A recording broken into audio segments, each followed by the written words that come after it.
Assalamualaikum warahmatullahi wabarakatuh.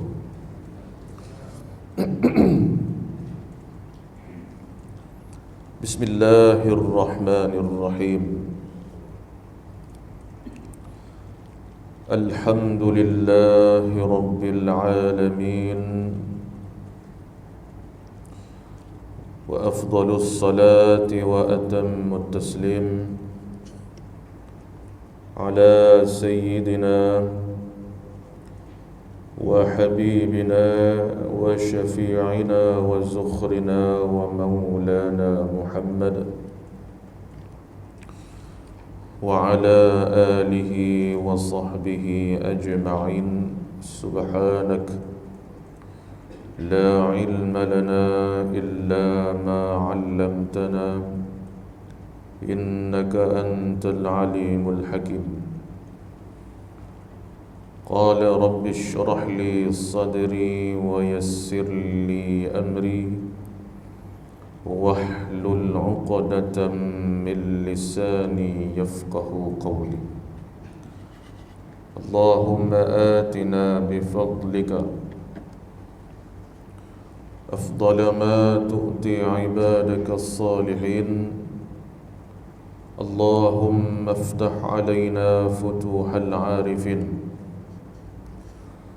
وارزقنا فهم النبيين وحفظ مرسلين وإلهام الملائكة المقربين. ولا حول ولا قوة إلا بالله العلي العظيم بحق سيدنا محمد صلى الله عليه وسلم يا أرحم الراحمين. أما بعد. Yang dihormati Tuan Pengerusi Surau Ar-Rawdah, Ahli Jawatan Kuasa Surau,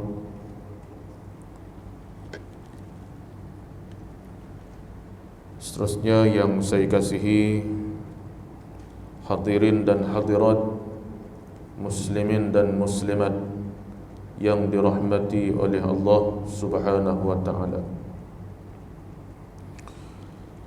Alhamdulillah, kita bersyukur kehadrat Allah Subhanahu wa taala dapat sama-sama kita pada malam ini menyambung kembali pengajian bagi kitab Risalatul Tauhid bagi karangan seorang tokoh ulama dari negara kita, iaitu Allahyarham Al-Fadil Ustaz Haji Abdul Ghani bin Yahya rahimahullahu ta'ala. Kitab Risalatul Tauhid pada membicarakan berkenaan dengan ilmu Tauhid, ilmu Usuluddin, ataupun disebut dengan ilmu Aqidah, ataupun disebut juga dengan ilmu Kalam, dan beberapa lagi istilah yang terpakai pada membicarakan bab akidah ini. Maka alhamdulillah, kita pada malam ini dapat menyambung kembali setelah kita mentawakufkan kuliah kita ini bersempena dengan Ramadan dan bawa kepada Aidilfitri, dan lebih kurang 2 bulan kita menangguhkan majlis. Alhamdulillah, pada malam ini dapat sama-sama kita menyambung kembali pengajian kitab Risalatul Tauhid. InsyaAllah, muslimin dan muslimat yang dirahmati oleh Allah, Kita akan sambung perbahasan pembacaan kitab Risalatul Tauhid pada muka surat yang ke-6. Muka surat yang ke-6, iaitu pada sambungan perkara yang nombor 5. Poin nombor 5.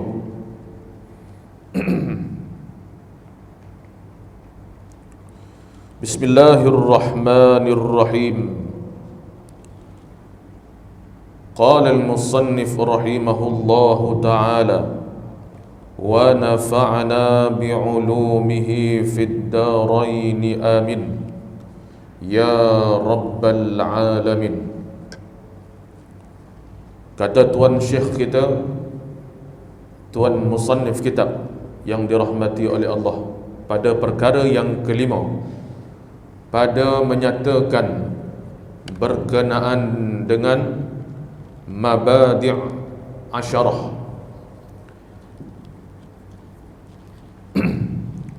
Mabadi' asyarah ataupun terjemahnya ialah permulaan yang 10.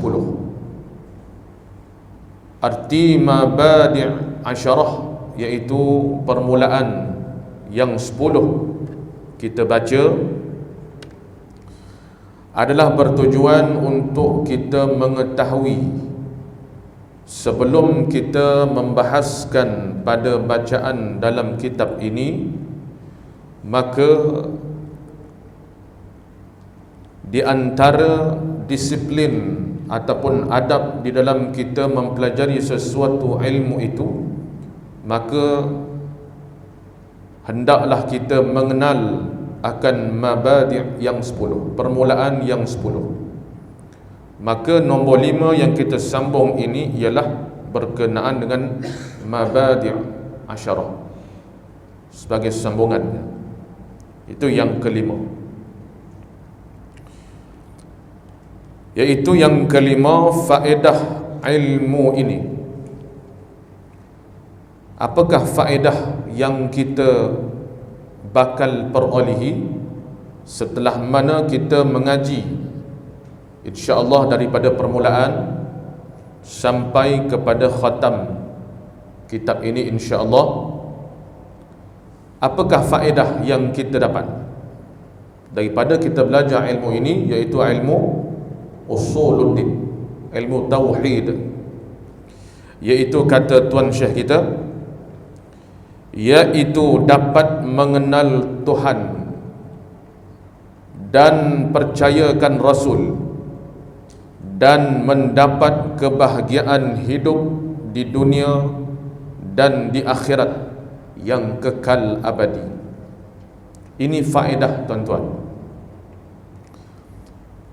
Faedah apabila kita belajar daripada ilmu ini, iaitu ilmu tauhid, berdasarkan kepada perjalanan ahli sunnah wal jamaah atas jalan al-asy'ariyah wal maturidiyah. Jadi faedahnya ialah apa? Satunya ialah kita dapat mengenal Tuhan, yakni mengenal Allah Subhanahu wa ta'ala sebagai Rabb al-alamin, Tuhan bagi sekalian alam. Kita kenal Allah. Kenal yang bagaimana, tuan-tuan? Kenal yang bagaimana dimaksudkan? Iaitu kenal akan sifat-sifat Allah Subhanahu wa ta'ala, bukan kenal pada zat, ya. Bukan maksud dia kenal Tuhan ni seumpama kita kenal makhluk. Seumpama tuan-tuan kenal saya, zat saya, ya, orangnya tinggi mana, rupanya bagaimana, telinganya ada berapa, tangannya ada berapa, kakinya ada berapa. Ini kenal makhluk.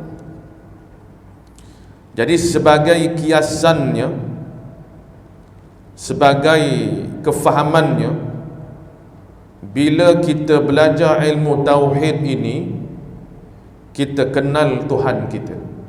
Kenal yang bagaimana? Kenal sifat dia,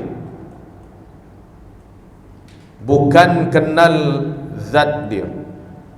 Faham tak? Bukan kenal zat dia. Seperti mana saya contohkan tadi, seperti mana tuan-tuan kenal zat saya ni, ya, rupanya, warna kulitnya. Ini kenal makhluk, dipanggil kenal zat. Orangnya Ustaz Amsyari ni, orangnya macam mana, kulitnya warna apa, gaya jalannya bagaimana, tubuhnya bagaimana, tinggi ke rendah ke, ya, itu dipanggil kenal zat. Tapi kenal Tuhan di sini dengan makna kenal sifat, bukan kenal zat. Sebab itu tuan-tuan yang dirahmati oleh Allah, di dalam akidah ahli sunnah wal jamaah yang sedang kita belajar sekarang ni, tidak boleh kita mentajsimkan Tuhan kita. Tidak boleh sama sekali kita mentasyabuhkan Tuhan kita. Apa maksud mentajsimkan Tuhan? Yakni meletakkan kepercayaan bahawasanya Allah Ta'ala itu berjisim. Berjisim, faham berjisim? Yakni ada tangan, ada muka, ada kaki, ada jari, ada telinga, ada mata. Itu dipanggil i'tiqad, kepercayaan mentajsimkan Tuhan, menjisimkan Allah Ta'ala ni. Kononnya Allah Ta'ala ini ada rupa, ada dua tangan, ada dua kaki, seperti mana kita mentasyabuhkan Allah dengan makhluk. Mari istilah tasyabuh, yakni menserupakan Allah dengan makhluk. Boleh faham ni, ya? Maka dalam i'tiqad kita ahli sunnah wal jamaah, fahaman ataupun i'tiqad mentajsimkan Tuhan ini dilarang sama sekali, iaitu menjisimkan. Bayangkan Allah Ta'ala ni ada tangan, ada rupa, na'udzubillahi min dzalik. Ini bukan i'tiqad ahli sunnah wal jamaah. Sebab itu kita dilarang untuk membayangkan Tuhan ni rupanya cahaya ke, rupa emas ke, perak ke, seperti mana yang berlaku ke atas seorang sahabat Nabi sallallahu alaihi wasallam yang bernama Sayyidina Suraqah ibnu Malik radhiyallahu taala anhu. Kisah Suraqah bin Malik ni saya nak kaitkan, ringkas ceritanya.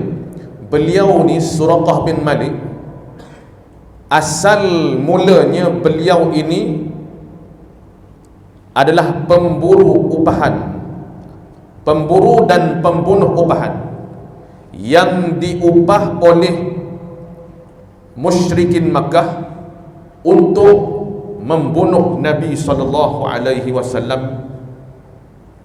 Ketika mana Nabi sallallahu alaihi wasallam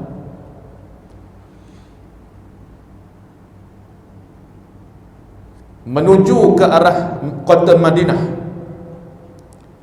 iaitu kalau tak silap saya dalam peristiwa Hijratul Rasul, Nabi daripada Mekah ke Madinah di atas perintah Allah Subhanahu wa taala. Maka Orang di antara orang yang dapat mengesan Nabi sallallahu alaihi wasallam ialah namanya Suraqah bin Malik. Dapat pintas Nabi dengan Sayyidina Abu Bakar Siddiq radhiyallahu taala. Ini kalau tak silap saya lah. Ya. Baik, ringkas ceritanya. Apabila Suraqah bin Malik ni dapat bertemu dengan Nabi, dapat jumpa dengan Nabi, maka dia pun nak bunuh Nabi. Tiba-tiba Allah Ta'ala tenggelamkan dia. Dia dengan binatang tunggangan dia, kuda dia, ditenggelamkan separuh oleh Allah Ta'ala. Suraqah bin Malik. Maka tak kala dia dibenamkan Allah separuh daripada badan dia, maka dia tak boleh nak bergerak, kerana tanah yang membenam dia tu menghimpit dia sehingga dia tak boleh keluar. Kemudian Nabi sallallahu alaihi wasallam bertanya kepada Suraqah bin Malik, "Wahai Suraqah, sekarang siapa yang dapat tolong engkau?" Nabi tanya, "Sekarang ni kau dalam keadaan macam ni, siapa yang dapat tolong kau? Siapa yang dapat selamatkan kau?" Maka dia pun mengaku, dia surrender dengan Nabi sallallahu alaihi wasallam. Bahkan Nabi sallallahu alaihi wasallam tidak membunuh Suraqah bin Malik. Akhirnya beliau terlepas. Lalu ringkas ceritanya, Suraqah bin Malik ini akhirnya melafazkan syahadah di hadapan Nabi sallallahu alaihi wasallam. Lalu Islamlah beliau, Suraqah bin Malik. Kemudian mari persoalan daripada Suraqah bin Malik. Dia tanya, "Ya Muhammad, Tuhan engkau itu, Tuhan yang aku imani ini, rupanya apa? Adakah Tuhan itu daripada emas atau perak?" Dia tanya tentang zat Tuhan. Suraqah bin Malik, "Rupanya apa?" Maka terdiamlah Nabi kita sallallahu alaihi wasallam. Nabi tak jawab, kerana Nabi tak tahu nak jawab apa. Kerana itu soal yang sangat besar. Ditanya Suraqah bin Malik, Tuhan itu berupanya emas ke, perak ke, atau apa rupanya? Maka terdiam sejenak baginda Rasulullah sallallahu alaihi wasallam sehingga turun wahyu sebagai jawapan kepada pertanyaan Suraqah bin Malik. Maka wahyu ataupun ayat Al-Quran yang turun kepada Nabi sallallahu alaihi wasallam iaitulah surah Al-Ikhlas. Qul huwallahu ahad, Allahus samad, lam yalid wa lam yulad wa lam yakul lahu kufuwan ahad. Semua daripada kita ni hafal surah ni. Inilah asbabul nuzul, sebab turun ayat ni, iaitu berkaitan dengan peristiwa Suraqah bin Malik yang asalnya ingin membunuh Nabi, kemudian dia Islam di tangan Nabi sallallahu alaihi wasallam. Maka dia tanya berkenaan dengan zat Allah Subhanahu wa taala itu rupanya apa. Maka turunlah ayat tu, walam yakul lahu kufuwan ahad. Apa maksud walam yakul lahu kufuwan ahad?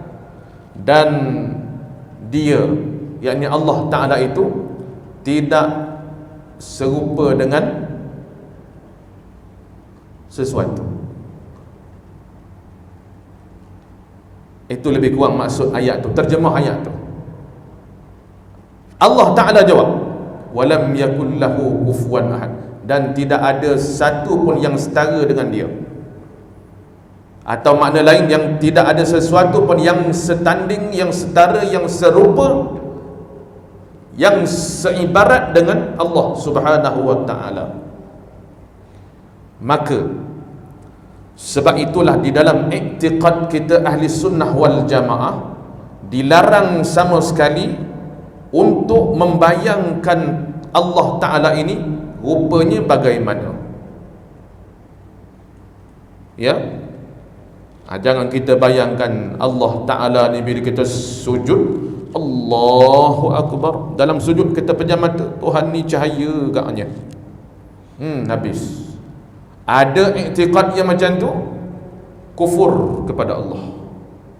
Na'udzubillah min dzalik. Sebab itu bila kita mengaji ilmu tauhid ini, faedahnya apa? Iaitu dapat mengenal Tuhan kita. Kenal Allah Subhanahu wa taala dalam arti kata kenal yang sebenar-benar, bermakna dengan makna kenal akan sifat dia, bukan kenal zat dia. Boleh faham tuan-tuan Inilah perjalanan ilmu tauhid yang akan kita belajar pada sifat 20. Tu dia. Ini faedah tuan-tuan. Sebelum kita masuk kepada sifat 20, nak kenal sifat Tuhan, maka kenal dulu mabadi' dulu, iaitu di antara mabadi' asyarah, permulaan yang 10 pada membicarakan ilmu tauhid ini, iaitu faedahnya apa kita dapat belajar ilmu ni. Faedahnya ialah kenal Tuhan. Sebab itu ada hadis Nabi sallallahu alaihi wasallam, hadis yang pendek, awwaluddin. Boleh sambung? Awwaluddin apa dia? Satu perkataan lagi, dua perkataan lagi. Awwaluddin, sambung. Apa hadis tu? Awwaluddin ma'rifatullah. Hadis Nabi tu. Awwaluddin, awal-awal agama itu, kata Nabi, ma'rifatullah. Apa arti ma'rifah? Kenal akan Tuhan. Itu dia. Jadi hadis ini menunjukkan menanggung atas makna apa? Awal-awal agama, yakni tunjang agama kita ni ialah mengenal Allah. Kenal yang macam mana? Kenal sifat Allah, bukan kenal zat dia. Soal zat kita tak akan bicara dalam kitab ini, tak akan dibicarakan. Bahkan kitab-kitab tauhid menurut ahli sunnah wal jamaah tidak akan sama sekali membicarakan tentang zat Tuhan.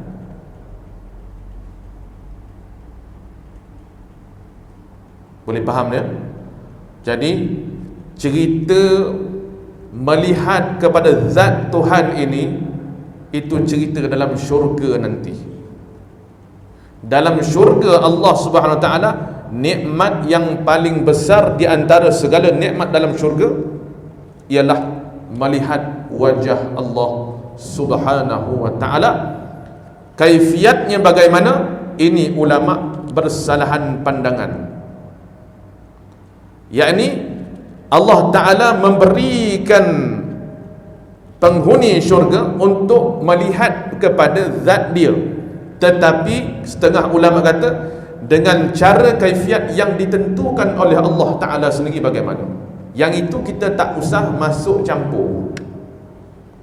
Yang pasti melihat kepada wajah Allah itu nikmat di dalam syurga Allah Subhanahu Wa Ta'ala.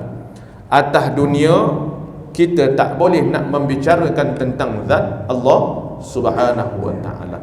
Yang kita nak kenal ialah apa dia, tuan-tuan? Sifat Allah. Sebab itulah mari istilah sifat 20. Boleh nampak tak setakat ni perjalanan ni? Sebab tu mari istilah sifat 20. Sifat apa tu? Itu sifat kesempurnaan Allah Subhanahu Wa Ta'ala. Habis sifat Allah Ta'ala ni 20 saja ke?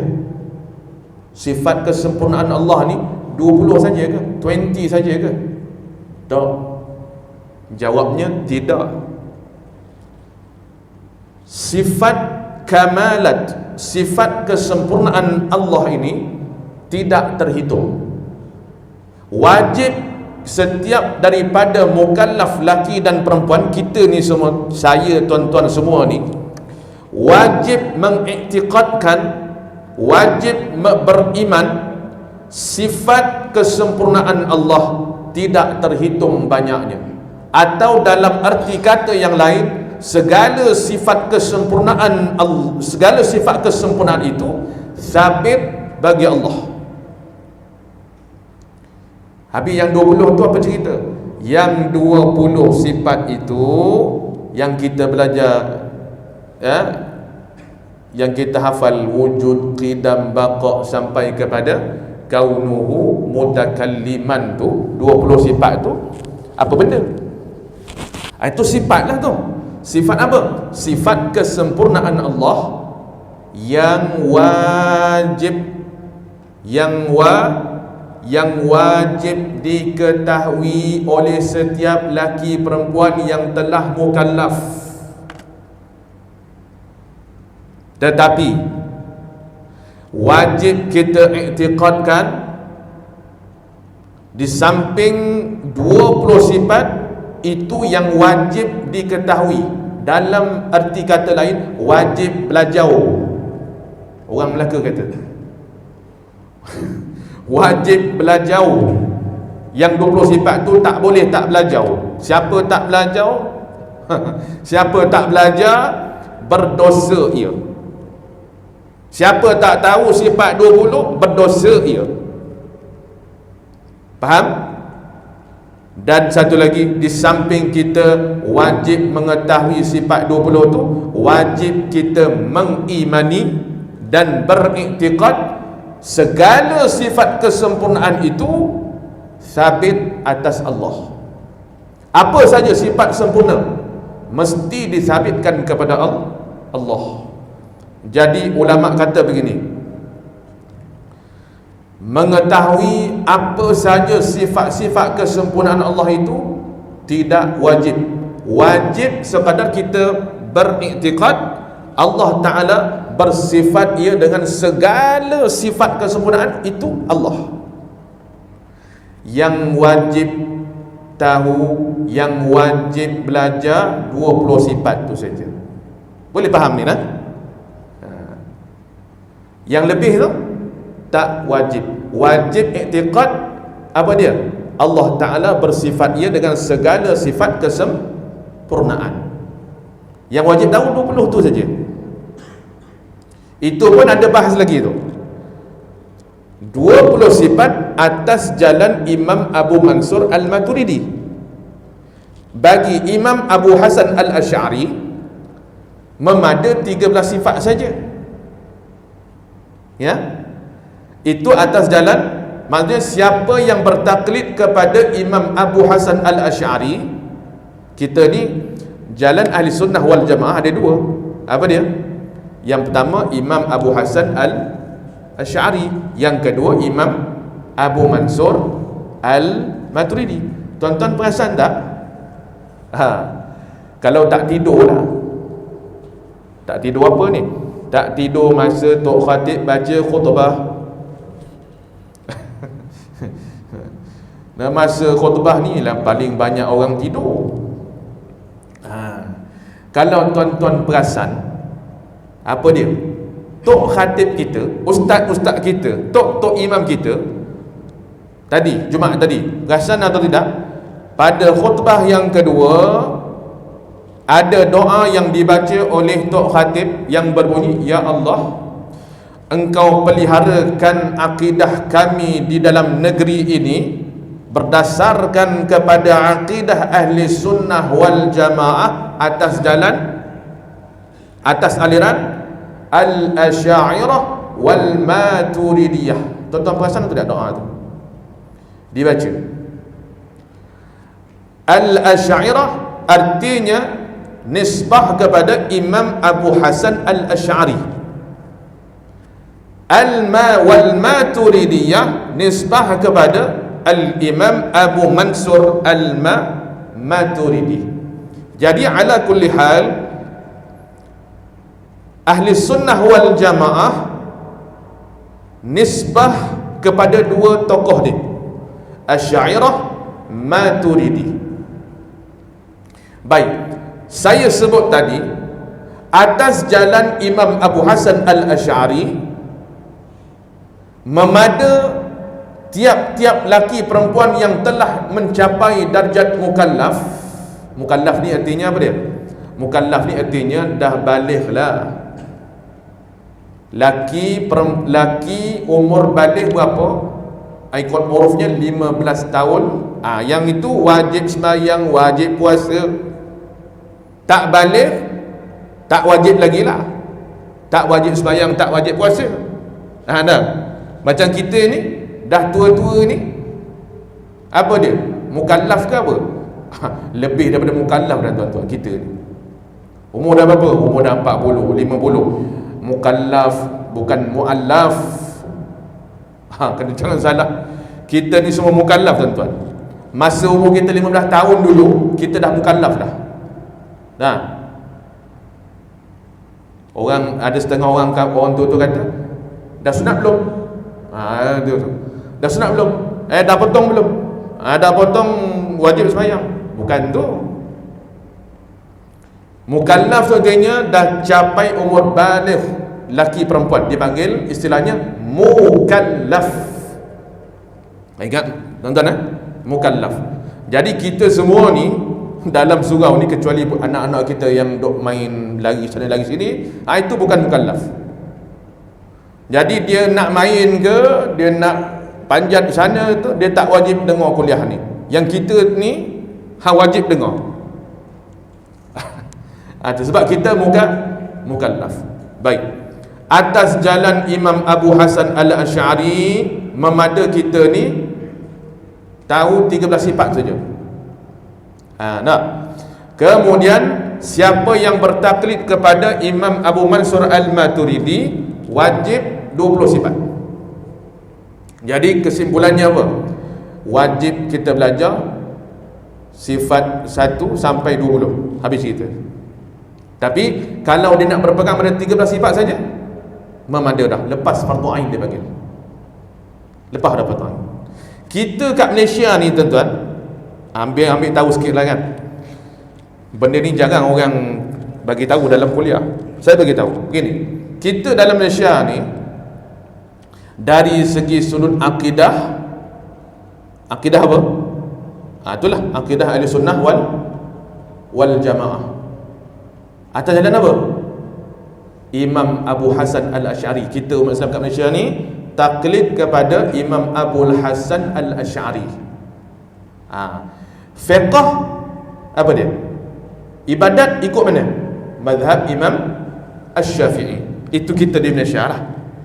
Masuk Indonesia, Brunei, Nusantara ni, Asia Tenggara ni, kebanyakannya dari segi akidah taklid kepada aliran Asy'ariyah. Mazhab fiqh Syafi'i. Tasawuf Imam Al-Ghazali, Imam Junaid Al-Baghdadi. Itu tasawuf.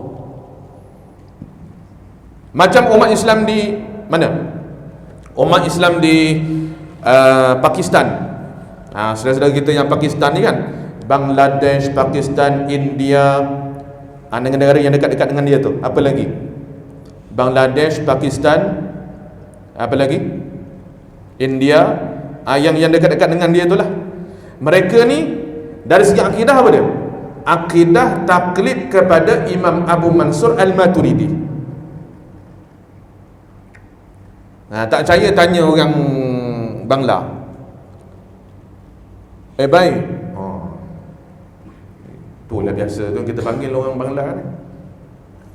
Baik. Awak mana mari?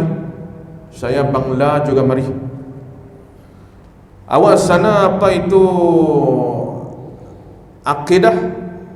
Akidah ikut mana? Kita akidah kalau dia tahulah. Kalau dia tahu dia boleh jawab lah. Macam kita kat sini, bukan semua orang tahu pun. Main tangkap seorang, akidah apa? Akidah Islam lah. Kan tak gitu?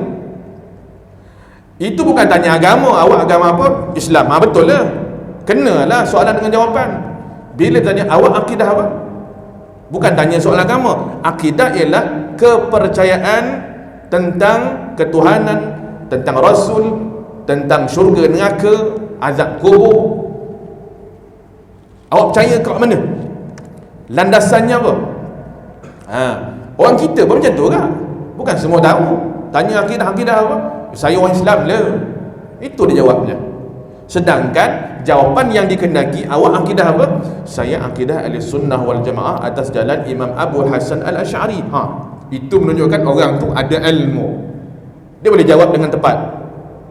Macam tuan-tuan dah tahu ni kan, mana tahu orang tanya, mana tahu orang tanya, dah tahu jawapan dia. Awak akidah apa? Mana tahu tuan-tuan sendiri satu ketika sampai di Masjidil Haram buat haji ke atau buat umrah ke, tiba-tiba ada seorang tanya, anta min aina? Tanya. Kita pula dah gaul kepala, bahasa Arab pula. Tak apa, rupanya Arab pandai cakap Melayu. Tak apa, tak ada masalah, saya boleh cakap itu Melayu. Awak dari mana? Saya dari Malaysia. Awak Arab boleh cakap yang Melayu? Saya selalu campur itu, orang Melayu, Indonesia, Malaysia, boleh cakap. Awak akidah apa? Boleh jawab tak? Saya akidah Ahlussunnah wal Jamaah, aliran Imam Asy'ariyah. Faham dia? Contohnya, kita tanya orang saudara kita Bangladesh, awak akidah apa? Kalau dia boleh jawab lah, kalau dia reti dia jawab lah, saya akidah ikut itu Imam Abu Mansur Al-Maturidi. Betul lah jawapan tu. Sebab memang Bangladesh, Pakistan dari segi akidah Ahlussunnah wal Jamaah atas jalan Imam Abu Mansur Al-Maturidi. Kita kat Malaysia akidah Abul Hasan Al-Asy'ari. Kesimpulan dia, siapa dia Ahlussunnah wal Jamaah? Dua jalan ni. Sama ada siapa yang ikut Imam Abul Hasan Al-Asy'ari ataupun Imam Abu Mansur Al-Maturidi, kedua-duanya Ahlussunnah wal Jamaah. Imam lain ada tak? Tak ada, jangan mana-mana tambah. Dua ni saja. Ke ada imam lain? Tak ada. Ke ada imam nombor 3, nombor 4 tak? Tak ada. Dua ni saja. Asy'ariyah, Maturidiyah. Ingat sampai bila-bila ilmu ni. Tu dia. Baik. Jadi maknanya tuan-tuan yang dirahmati oleh Allah, nak kaitkan tentang poin nombor 5 ni, apa faedah kita belajar ilmu tauhid menurut Ahlussunnah wal Jamaah? Faedahnya ialah kita kenal Tuhan kita, kenal Allah, bermakna kenal macam mana? Kenal pada apa saya sebut tadi tu? Kenal kat mana? Kenal sifat Allah. Yang kita nak belajar ni, kenal sifat Tuhan, 20 sifat yang wajib atas jalan Asy'ariyah dan Maturidiyah. Siapa yang tak tahu? Kalau tak belajar ustaz, macam cerita, kalau saya tak belajar, awak dihukumi, ditaklif orang yang berdosa kepada Allah Subhanahu wa taala. Ini ijma' ulama. Tidak ada khilaf dalam bab ni. Siapa yang tak mengaji hukum sifat 20 ni, ulama kata ijma' ulama, orang ini dihukum sebagai berdosa kepada Allah. Dia makan, malaikat catat dosa. Dia minum, malaikat catat dosa dia. Dia duduk santai-santai, malaikat catat dosa dia. Dia duduk borak dengan kawan dia, walaupun cerita tentang agama sekalipun, malaikat tetap mencatat dosa dia. Dia tidur pun, malaikat catat dosa dia. Dosa apa tu? Dosa tak reti ilmu tauhid sekadar yang diwajibkan oleh ulama. 20 sifat tu. Siapa tak reti? Jawabnya, pasal apa awak tak reti? Saya tak reti sebab saya tak belajar pula. Siapa suruh tak belajar? Ada kuliah ni, inilah kesempatan untuk kita Belajar. Faedahnya apa? Kenal Tuhan, kenal sifat yang diwajibkan oleh ijma' ulama ahli sunnah wal jamaah. Wajib hukumnya, tuan-tuan. Tuan-tuan faham istilah wajib tu apa? Macam mana kita diwajibkan sembahyang 5 waktu sehari semalam, macam itulah wajibnya kita ditaklifkan untuk mengetahui sifat 20 ni. Siapa yang tinggal sembahyang, nah, siapa tak mari sembahyang Jumaat, hukumnya berdosa besar, wajib taubat. Siapa tak tahu sifat 20, sama berdosa kepada Allah Subhanahu Wa Taala, sama macam dosa dia meninggalkan kewajipan sembahyang, sama je. Dosa kecil ke dosa besar? Dosa besar. Sebab apa? Ini kewajipan. Dalilnya, dalil apa dalil? Dalilnya Nabi sebut talabul ilmi fariidatun ala kulli muslimin wa muslimah, atau kama qala, menuntut belajar ilmu itu wajib atas tiap-tiap laki dan perempuan. Ilmu apa tu? 3: tauhid, fiqh, tasawuf. Ini bahagian tasawuf, ni bahagian tasawuf, bahagian tauhid. Dalam surau ni ada tak belajar tasawuf? Dalam jadual kuliah kita ni ada tasawuf tak? Ada. Tasawuf apa tu? Tasawuf fardu ain ke? Kalau ada, belajar betul-betul. Fiqh ada belajar tak? Fiqh ada belajar? Fiqh ada belajar? Belajar betul-betul. Tauhid dah ada ni. Tauhid dah ada ni. Tauhid yang fardu ain, belajar, fiqh, tasawuf. 3 ilmu ni wajib belajar. Sampai bila nak belajar ustaz? Sampai, kalau bab fiqh, sampai sekira-kira awak punya ibadat sah pada syarak. Kenal dalam semayang tu rukun qauli apa, rukun fi'li apa, rukun qalbi apa, batal semayang macam mana, bab taharah, air mutlak apa, air mutanajis apa, air musta'mal apa. Kenal. Macam yang ustaz kita ajar dalam bab fiqh, bab demi bab tu wajib tahu. Sekira-kira apa? Sah ibadat. Mana boleh ibadat tak ada pengetahuan ilmu? Tak sah jawabnya. Tauhid, ni. Saya pilih kitab Risalatul Tauhid sebagai satu silibus yang mudah untuk orang awam macam kita. Sesuai. Tapi dengan syarat istiqamah.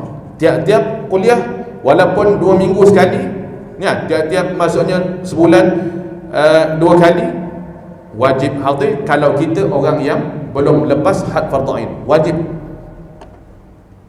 Wajib hukum dia. Lepas tu ada tasawuf. Tasawuf kita apa belajar? Kitab fardhu ain belajar sampai reti. Tu dia. Lepas yang 3 ni, tak apa dah. Barang siapa yang dah lepas 3 ilmu ni, tak datang surau pun tak apa dah. Tapi datang dia bukan suruh datang. Nak kata begitu hukum dia tu. Ni tak ada. Fardhu ain dah lepas belum? Fardhu ain belum lepas lagi. Sibuk pergi melancong sana, melancong sini. Kuliah bila nak datang? Akhirnya sampai ketua lah tak reti. Apa tu sifat mukhalafatu ta'ala lil hawadis? Apa tu? Dia boleh tanya macam tu. Apa tu? Tak pernah dengar lah. Tak pernah dengar. Apa awak asyik tengok TV je? Mana nak dengar? Dalam majlis ilmu boleh dengar. Tu dia. Jadi tuan-tuan yang dirahmati oleh Allah Subhanahu Wa Taala, faedah mengenal Tuhan, dan percayakan Rasul, dan mendapat apa lagi faedah yang paling besar? Mendapat kebahagiaan hidup dunia. Apa maksud bahagia hidup dunia?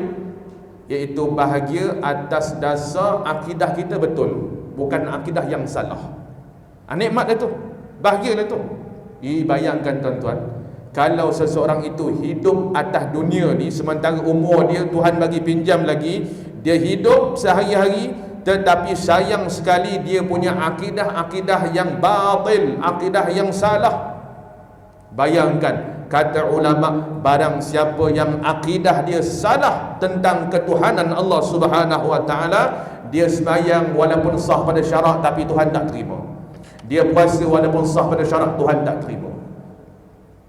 Dia buat haji dia sah pada syarak, Tuhan tak terima haji dia. Dia buat umrah dia sah pada syarat, Tuhan tak makbul, tak terima dia punya umrah dia. Pasal apa? Kait dengan ni, akidah tunjang agama tak betul. Akidah dia tak betul. Tak betul tentang mana? Dia percaya ke Allah. Dia percaya Allah. Dia percaya Allah tu ada. Percaya? Awak percaya bagaimana? Versi macam mana awak percaya? Saya percaya Allah Ta'ala ni wujud. Dia duduk sekarang dekat langit. Habis rosak. Rosak. Kalau dia ada akidah macam tu, awak percaya tak Allah? Percaya? Saya percaya Allah Ta'ala Tuhan. Tak ada Tuhan yang lain. La ilaha illallah. Kemas. Dan lagi saya percaya Allah Ta'ala ni duduknya di langit At-Arash. Dalilnya Ar-Rahmanu 'alal 'arsy istawa. Rosak habis. Ada akidah yang macam tu, kita panggil akidah apa tadi tu? Akidah mentajsim dan mentasyabbuhkan Tuhan, yang tidak layak bagi Allah Subhanahu wa taala. Akidah yang rosak, hidup atas dunia dengan akidah yang macam itu, hilang kebahagiaan. Walaupun kita tengok dia ni rajin datang sembahyang sekalipun, tetapi hakikatnya tak ada bahagia. Sebab apa? Dalam kubur, jika akidah dia sampai mati macam itu, iktiqad dia tentang Allah macam tu, kekal sampai dia mati, sampai roh dia keluar daripada badan dia masuk dalam kubur, malaikat tanya marrabbuka, dia tak boleh jawab. Kata Imam Qurtubi, dia tak akan dapat jawab. Sebab apa? Akidah yang salah tentang Tuhan, maka dia tak boleh jawab soalan Munkar dan Nakir dalam kubur besok. Dah mati, antara soalan kubur ditanya marrabbuka. First soalan pertama dia tanya, kita masuk kubur, 7 langkah ahli keluarga kita, siapa yang menghantar jenazah kita balik, 7 langkah malaikat Munkar Nakir turun tanya marrabbuka, siapa Tuhan kamu? Yang jawab tu apa? Amal soleh dan akidah yang betul. Akidahnya salah, habis, tak ada jawab. Confirm tak ada jawab, tuan-tuan. Siapa yang ajar tak boleh jawab ni? Ulama ajar. Antaranya Imam Al-Qurtubi dalam kitab Tazkiratul Qurtubi menyatakan tentang perihal kubur, detail dia cerita itu. Orang yang masuk dalam kubur ditanya tentang soalan Munkar dan Nakir tentang ketuhanan Allah, ya, marrabbuka tu soalan akidah tu. Kalau akidah salah, tak boleh jawab. Tu dia cerita tuan-tuan. Sebab itu, siapa yang kenal Tuhan versi, yakni aliran yang benar, maka bahagia hidup atas dunia dan akhirat dia dapat kemenangan, iaitu redha Allah dan syurga Allah Subhanahu wa taala. Baik. Habis nombor 5, mabadi' yang kelima. Kita pindah kepada mabadi' yang keenam. Baik, kata Tuan Syekh kita ni, nisbah ilmu ini dengan lain-lain ilmu, iaitu ilmu ini ialah ilmu yang terbangsa kepada agama Islam yang paling utama sekali. Apa maksud Tuan Syekh kita ni pada perkara nombor 6 ni? Nisbah dari segi dalam banyak-banyak ilmu ni, dalam banyak-banyak ilmu agama ni, ilmu yang mana berkedudukan yang paling utama, top 10 yang mana yang paling utama sekali? Jawabnya ialah ilmu tauhid. Ilmu tauhid. Sebab apa ilmu tauhid duduk first level? Kerana ia berkaitan soal akidah, kepercayaan kepada Tuhan dan Rasul dan sebagainya. Sebab itu hadis Nabi yang saya bacakan tadi, awwaluddin, nampak Nabi kata apa? Nabi bagi isyarat awal-awal agama itu bermakna yang paling utama sekali dalam agama ni, yang patut engkau tahu ialah apa dia? Ma'rifatullah, kenal Tuhan dulu. Barulah fiqh kamu, sembahyang kamu dalam keadaan akidah kamu tak lagi daripada akidah yang batil. Faham dah tu? Bila kita dah beres tentang ma'rifatullah, kenal Allah dalam erti kata yang sebenar, kita semayang dalam keadaan kita bawa akidah yang betul. Buatnya dia semayang, dia tak kenal pun tentang apa dia, tentang sifat Allah, dia perlu semayang. Tiba-tiba masa dia rokok, masa dia sujud, dia membayangkan Tuhan ni cahaya lah, Tuhan ni rupanya lebih besar daripada gunung lah. Bila sebut Allahu Akbar, apa maksud Allahu Akbar? Takbir kan? Takbir itu maksudnya membesarkan Allah. Allahu Akbar dalam sembahyang. Allah Maha Besar. Dia pun bayangkanlah Allah Ta'ala dia lebih besar saiz dia daripada gunung. Habis rosak akidah dia. Nah, sebab itu Nabi kata apa dia? Awaluddin, awal-awal agama bagi kenal Tuhan dulu. Barulah diikuti dengan apa dah? Fiqh dan tasawuf. Tapi kalau akidahmu tak betul, habis. Pasal dia berkait dengan Tuhan. Tentang Allah Subhanahu wa taala. Baik. Sebab itulah dikatakan, apakah level ilmu yang paling utama, yang paling mustahak sekali berbanding dengan fiqh dan tasawuf? Tauhid dulu.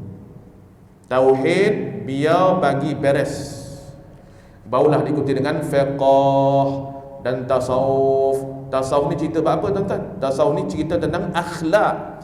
Bagaimana nak jadi orang ikhlas, bagaimana nak jadi orang yang ibadatnya semata-mata lillahi ta'ala. Macam kita sebut pada niat semayang tu, usalli fardal isya'i arba'a raka'atin adaan lillahi ta'ala, kerana Allah. Betul ke tak lagi tu?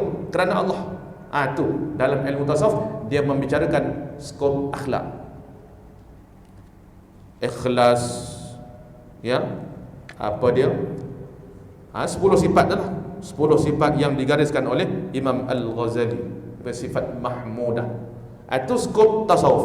Tapi skop tauhid cerita tentang akidah, kepercayaan. Ni kepercayaan ni bahaya ni. Salah percaya, bukan maksudnya tak percaya ke Allah, percaya ke Allah, tapi versi awak percaya tu versi apa? Tuhan yang ada tangan, itu maksudnya salah.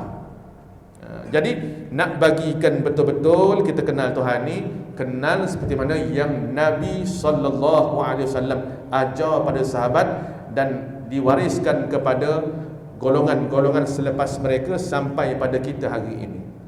Itulah. Baik. Kemudian mabadi' yang ketujuh. Mabadi' yang ketujuh. Baik. Iaitu kata tuan Syekh kita ni, mabadi' yang ketujuh iaitu yang menghantarkan. Maksud yang menghantarkan ni, siapakah tokoh yang memperkenalkan rumusan atau fahaman ilmu tauhid ini? Siapakah mereka? Iaitu itu maksud yang menghantarkan, ya. Maksudnya siapa yang orang yang bertanggungjawab merumuskan ilmu tauhid ni secara sifat 20. Siapa orangnya?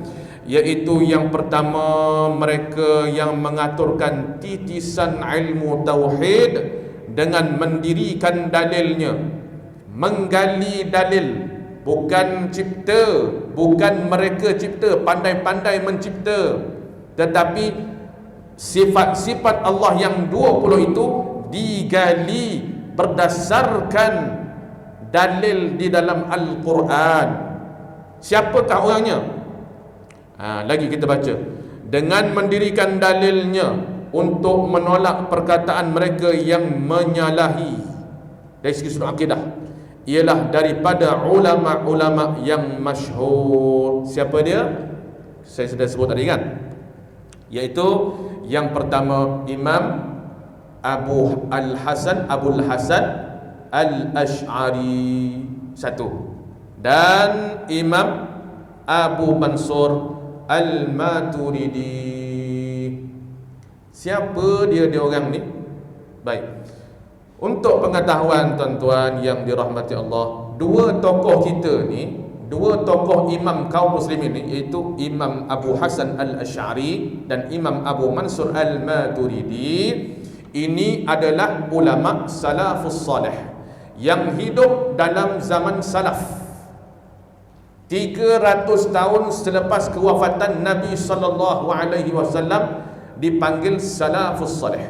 Ada 3 generasi yang hidup pada zaman salaf ini, dibahagi pada 3. Yang pertama, sahabat Nabi. Siapa sahabat? Iaitu mereka yang bertemu dan mengambil ilmu secara langsung dengan Rasulullah sallallahu alaihi wasallam. Itu sahabat. Kemudian habis generasi sahabat dipanggil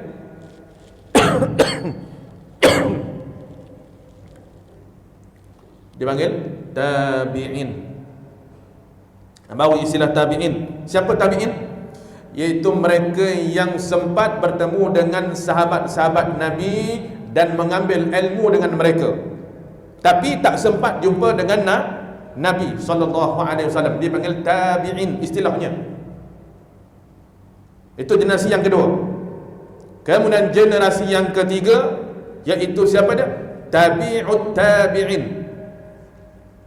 Tabi'ut tabi'in arti mereka yang sempat bertemu dengan tabi'in, mengambil ilmu daripada mereka secara langsung, tetapi tabi'ut tabi'in mereka tak sempat jumpa sahabat Nabi. Dia sempat jumpa tabi'in saja. Ini generasi yang ketiga. Baik, Imam Abul Hasan al-Asy'ari dan Imam Abu Mansur al-Maturidi, dua tokoh ini termasuk dalam kategori salafus salih yang hidup 300 dalam tempoh 300 tahun selepas kewafatan Nabi sallallahu alaihi wasallam. Namun pun begitu, mereka duduk pada generasi yang ketiga, iaitu siapa dia? Tabi'ut tabi'in. Imam Abul Hasan al-Asy'ari sempat mengambil ilmu dengan golongan tabi'in, nampak tak? Tapi tak sempat jumpa dengan sahabat Nabi. Tetapi sanad ilmunya dekat dengan Nabi. Sanad dipanggil. Selang berapa orang dia jumpa Nabi sallallahu alaihi wasallam? Imam Abu Hasan al-Asy'ari dan Imam Abu Mansur al-Maturidi, salafus salih. Boleh faham ya? Baik. Tetapi mereka yang pertama menerima ilmu tauhid daripada Tuhan ialah siapa orang pertama yang menerima tauhid? Tak lain tak bukan orang yang mula-mula diturunkan Allah atas muka bumi ini, iaitu Nabi Adam alaihi salam. Ya, Nabi Adam alaihi salam sebagai seorang rasul dan sebagai seorang manusia yang pertama-tama dicampakkan atas muka bumi ini. Nabi Adam AS tak turun kosong, turun dengan tauhid juga, ya. Dan yang akhir sekali ialah siapa dia? Nabi kita Muhammad sallallahu alaihi wasallam, khataman nabiyyin, nabi yang penutup. La nabiyya ba'dah, tak ada nabi lagi dah lepas lepas Nabi kita Muhammad sallallahu alaihi wasallam. Nabi kita Muhammad adalah rasul yang penutup, khataman, penutup. Sebab itu siapa-siapa yang mengaku jadi rasul, jadi nabi lepas pada Nabi kita sallallahu alaihi wasallam, maka orang itu boleh campak dalam Sungai Melaka. La nabiyya ba'dah, tak ada nabi lagi. Jadi jangan pandai-pandai mengaku nabi. Baik, ala kulli hal, sebagai penutup, rasa macam sekejap sangat ya. Baik, penutupnya pada malam ini, kesimpulan untuk malam ini, saya nak simpulkan tentang poin yang ketujuh. Poin nombor 5, nombor 6 ni saya dah detailkan tadi. Kesimpulan saya malam ini berasal pada poin nombor 7. Baik. Saya ada sebut di awal tadi, akidah kita di Malaysia ni, tentang soalan tadi kan, kalau orang tanya, awak akidah apa? Akidah saya, satunya jawab, akidah saya ahli sunnah wal jamaah. Atas jalan siapa? Atas jalan kat mana ni? Antara Abul Hasan dan Imam Abu Mansur. Kita di Malaysia bertaklid kepada Imam Abul Hasan Al-Asy'ari. Tu. Namun kita tolak ke Abu Mansur Al-Maturidi? Tak. Kerana Imam Abu Mansur Al-Maturidi juga adalah ahli sunnah wal jamaah. Bezanya kat mana? Beza sikit sangat. Kebanyakan sama. Tentang tu je. Beza macam sifat 20. Imam Abu Hasan Al-Asy'ari tetap 13 sifat. Imam Abu Mansur tambah jadi 7. Jadi 20. 13 tambah 7 dah jadi 20 sifat. Ala kulli hal, kita belajar 20 sifat dah. Senang cerita. Tapi kalau nak belajar setakat 13 saja, boleh. Lepas fardu ain dia bagi. Tu dia. Baik. Jadi Imam Abul Hasan Al-Asy'ari dan Imam Abu Mansur Al-Maturidi, saya nak tuan-tuan faham sebagai kesimpulan pada malam ini. Sebelum kita tawakuf, satu perkara yang saya nak tuan-tuan faham, Imam Abul Hasan Al-Asy'ari dan Imam Abu Mansur Al-Maturidi bukanlah seorang ulama yang pandai-pandai mereka cipta tentang akidah tentang Allah Subhanahu wa taala. Kerana apa? Kerana ada di sana tuduhan mengatakan bahawa akidah yang dibawa, yang diperkenalkan oleh Imam Abul Hasan Al-Asy'ari dan Imam Abu Mansur Al-Maturidi ini adalah akidah yang batil, akidah yang tidak diajarkan oleh Nabi SAW, dengan merujuk kepada akidah sifat 20. Lantas dia mengatakan, barang siapa yang mempelajari tauhid berdasarkan kepada sifat 20, ini sesat, khurafat, bid'ah, kata dia. Tuan-tuan boleh jumpa orang cakap macam tu. Bahkan memang ada pun orang cakap macam tu. Kalau tuan-tuan perasan lah, saya sebab saya pernah dengar orang di Malaysia cakap macam tu. Dia kata sifat 20 ni tak ada zaman Nabi.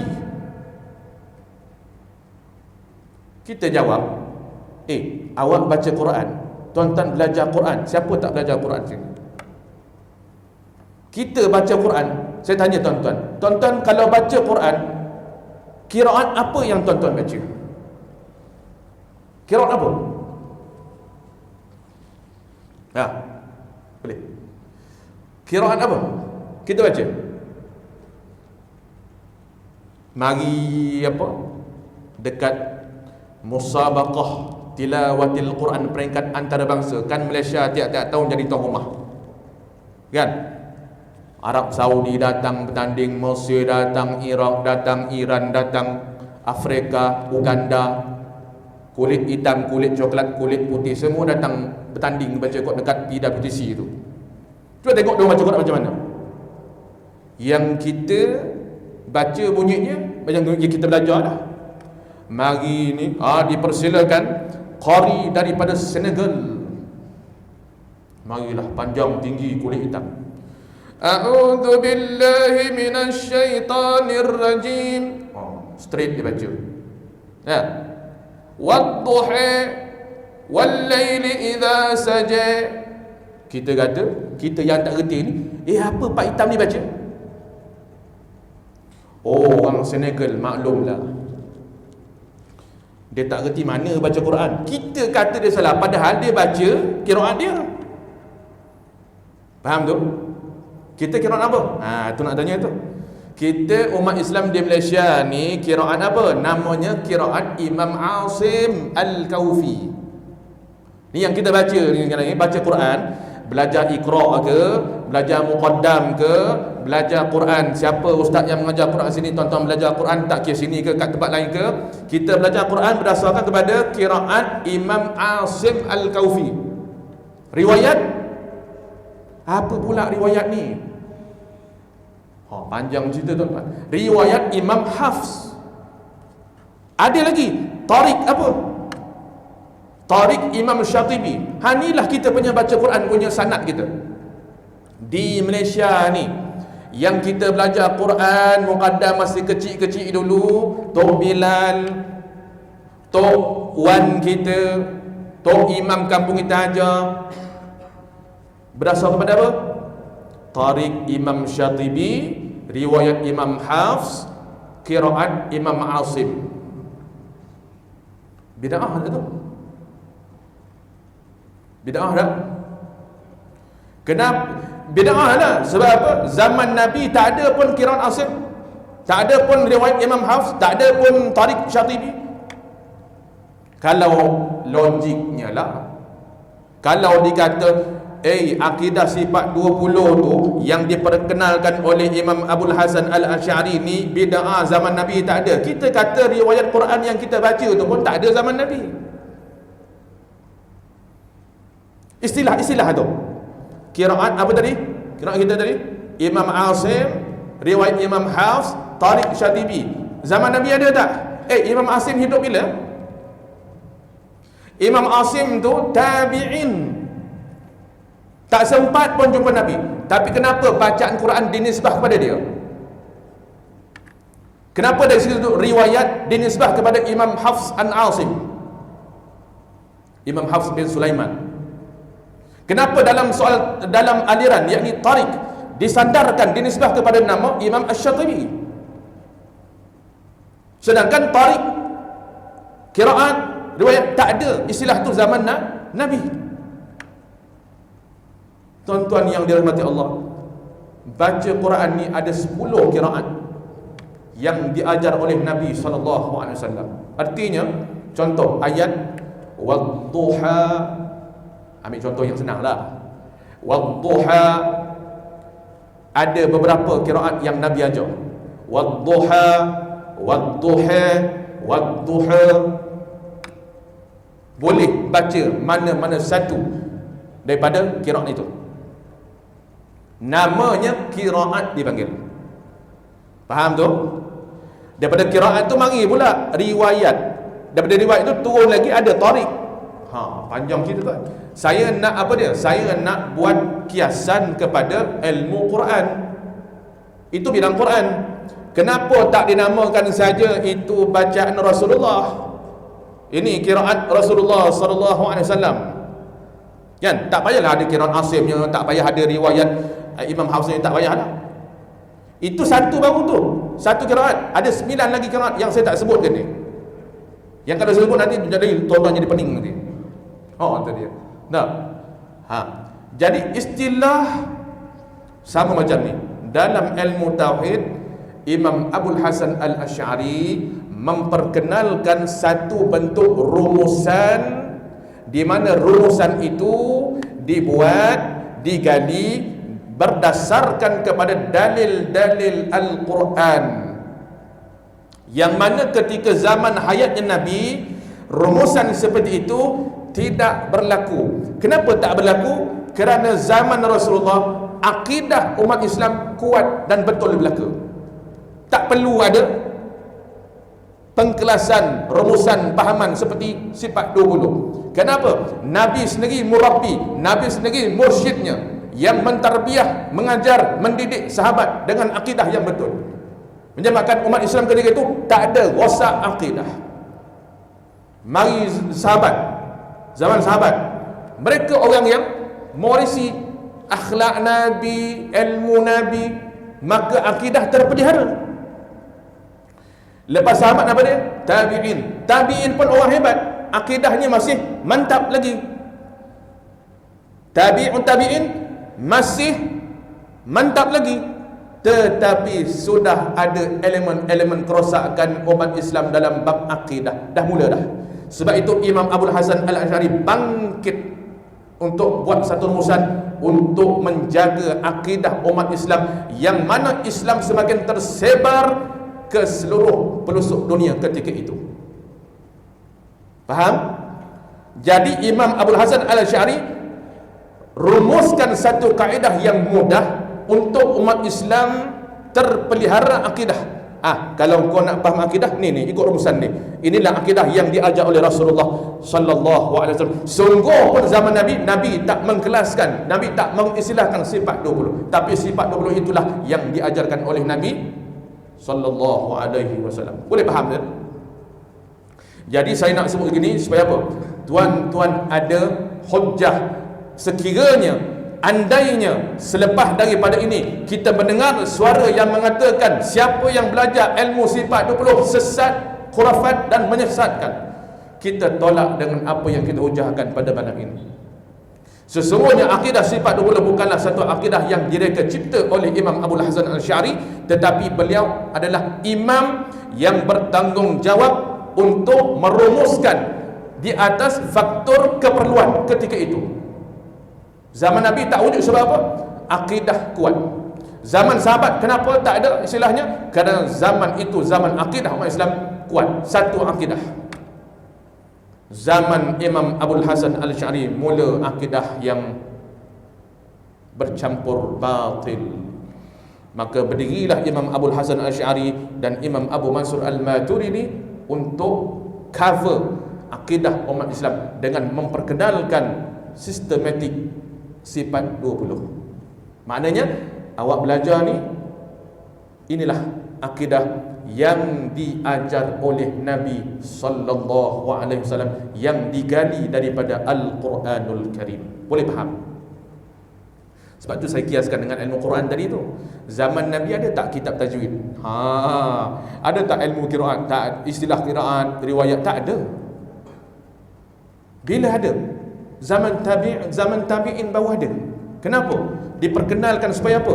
Supaya siapa yang baca Quran passion ni, dia tak menyalahkan orang ni.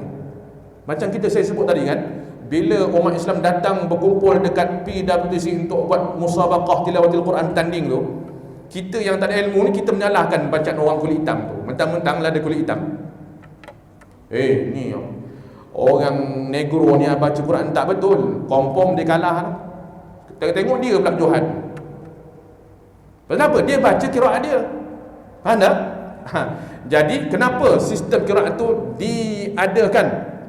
Kerana keperluan. Kerana wujud ketika itu masing-masing dakwa, aku punya bacaan yang betul, engkau salah. Aku baca yang betul, engkau baca ni, riwayat mana kau baca ni? Nabi tak ajar ni. Sedangkan Nabi ajar, kita je yang tak didedahkan. Kiasannya begitu. Ala kulli hal, saya tahu setakat ni, kuliah akan datang, kita akan tengok sanad ilmu perbahasan tentang sifat Tuhan, akidah yang diambil oleh Imam Abul Hasan Al-Asy'ari, ke mana sanadnya bertemu. Dari segi sudut akidah, beliau pasti ada guru. Siapa yang ajar Imam Abul Hasan Al-Asy'ari, dan jaraknya dengan Nabi berapa jauh?